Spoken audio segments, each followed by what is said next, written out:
Greetings and salutations, friends, and welcome back to Dominions 5 and the War of the Gods.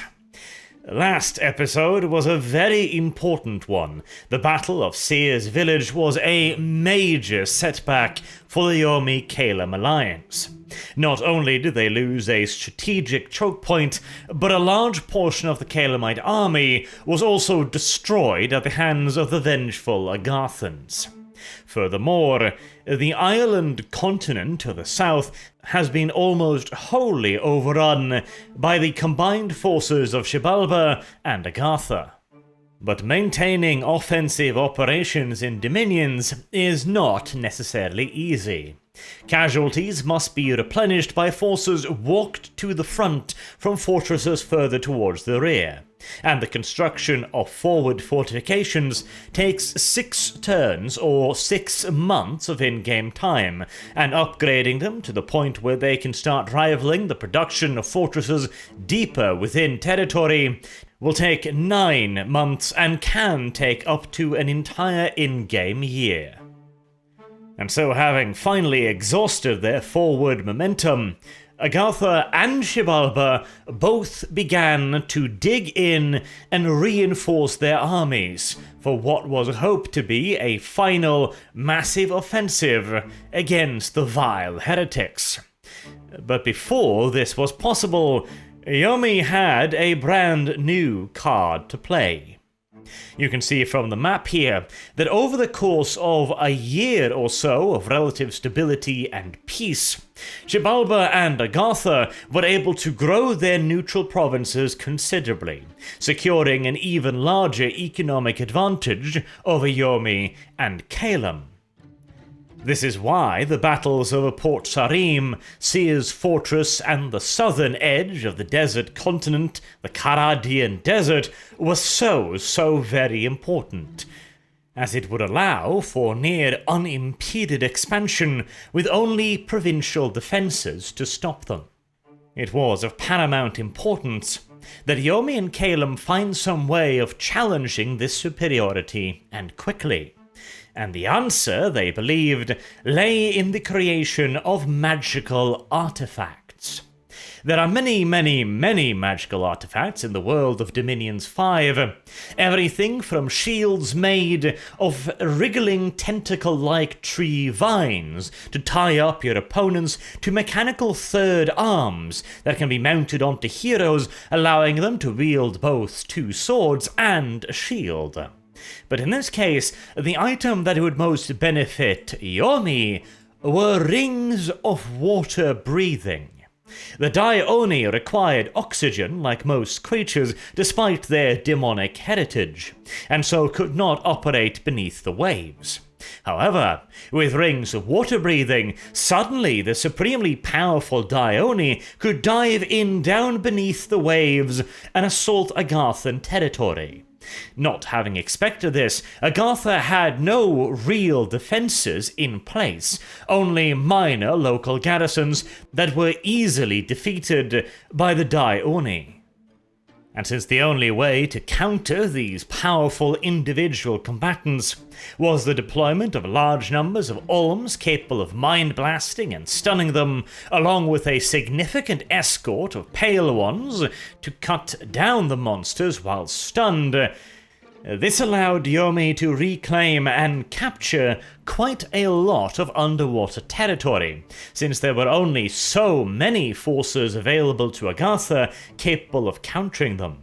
Additionally, provincial defenses can be created near instantly as long as you have the money to pay for the volunteers. Therefore, Agartha could not simply just charge into the provinces expecting to find a single Dai-Oni within.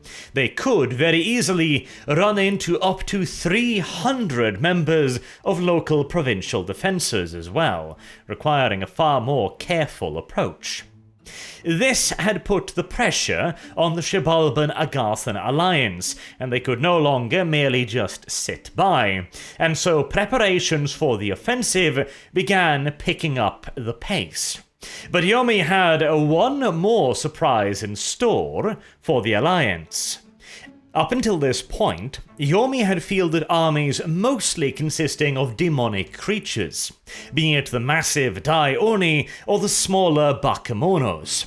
However, now they launched an assault upon Krandor, the small island marked out here, with a mostly conventional force of humans supported by a smaller number of demons.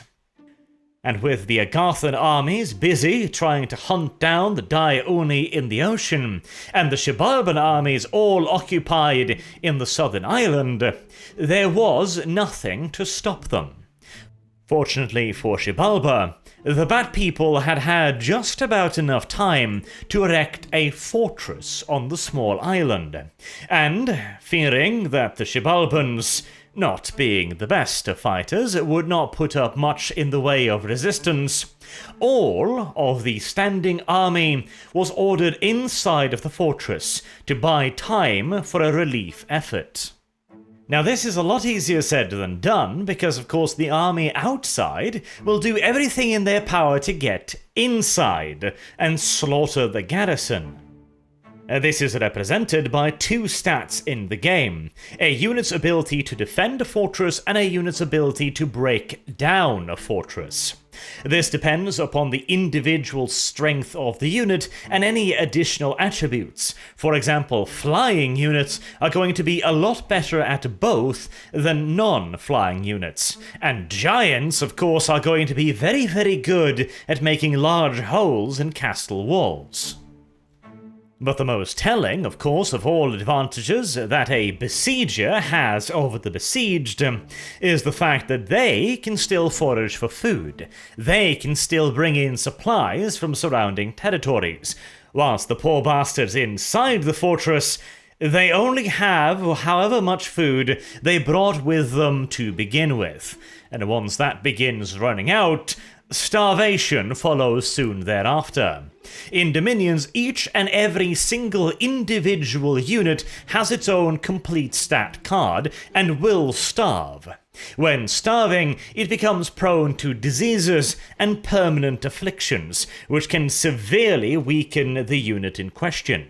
One or more afflictions could turn a hale and hearty warrior in the prime of his life into nothing more than a worthless cripple in short order. Now again, there are magic items that can help with this.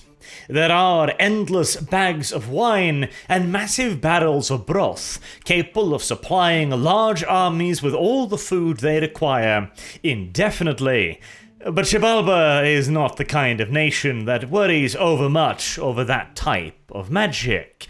Nature magic is simply not something that they find particularly important. Oh no, blood, fire, and death are far more interesting areas of study for the Xibalbans. Unfortunately for the garrison, this meant that they would have to eat whatever they had brought in with them, and Bat People are not great at planning either, as it turns out. It would take 3 months for a relief effort to be mounted, based primarily upon reinforcements that were intended for the southern island. And even despite the rapid scratch nature of this force, the garrison inside the fortress had already been starving for a month. They had exhausted all of their supplies in a measly 2 months. But despite starving, the garrison that had held on to the fortress sees the relief column approaching, and sallies out to join up with it, leading to a pitched field battle, with 230 Xibalbans against a force of 180 from Yomi. Firstly, here we have the Xibalban army, consisting of a decent number of Ozelotls and Xibalban warriors. You may also notice some women in white gowns. These are blood slaves, to be sacrificed to fuel various on-field magic used by the Xibalbans. You can now also see how diminutive in stature the Bat People actually are. You can also see for the first time large war scorpions. This is one of the better combatants of Xibalba, but they are mere animals, which leaves them vulnerable to a wide variety of spells that more civilized creatures might be able to resist. The Bloodslaves will not partake in the fighting, of course, but that is not their purpose either. The Yomi force also is quite improvised. There is a large number of human militia, very low-quality troops, and also lower bakemono shores, which are the goblins with the long spears. In quantities, these are not poor troops. In fact, given the correct buffs and equipment, they are some of the more solid troops in the game, but they require buffing, and they also require good leadership and gear on that leader to boost their subpar morale. There are also more demons, in this case primarily the green-skinned and the smaller red-skinned variants, along with a handful of wolves and human archers. The Yomi troops are also bringing their own blood slaves to the battle to fuel their own magic. It is commanded by a pair of demon generals this time instead of the Daionis. The first engagement is just about to commence between the War Scorpions and 3 large fire elementals. These are summoned battlefield creatures of pure fire. Quite dangerous. The Scorpions should have no problems chewing through the militia forces. The Bakemono shores could be a little bit more difficult, and the actual demons even more so, but here we see why the Bakemono shores are such unreliable fighters. Whilst they are small and are armed with long, potent spears, their morale is a huge issue, and they have broken almost immediately upon contacting the Scorpions and the Fire Elementals. This is partially also due to the casting of a spell called Agony by the Blood Mage of Xibalba. This is a spell very potent against low morale troops, as it has a very large area of effect where it deals 1 point of damage, as pain racks the bodies of those affected. This will do nothing to perturb veteran troops, but against Bakemono shores, it is very, very effective, as it forces each individual member of the unit to pass a morale test on the measly morale score of 9, and of course the damage suffered. It works with the good old principle of throw enough mud at the wall and some of it will stick. 10 shores might pass the test, but the 11th might fail, and so a cascade effect is caused. This leaves only the demons and the militia to fight the full fury of the Ocelotls, the warriors, and the scorpions with predictable consequences. The demon generals have yet to make good use of their blood slaves, and the Xibalban warriors are amongst them. They have tried to res a handful of undead, but they do not have the time to create significant numbers, and so the Ocelotls rip into the rear ranks of Yomi and tear them apart, leaving only the brave archers left standing, now engaged by a fire elemental, and their lives are measured in seconds. They know it, and they begin a withdrawal, but the Ocelotls are far faster than any mere mortal man.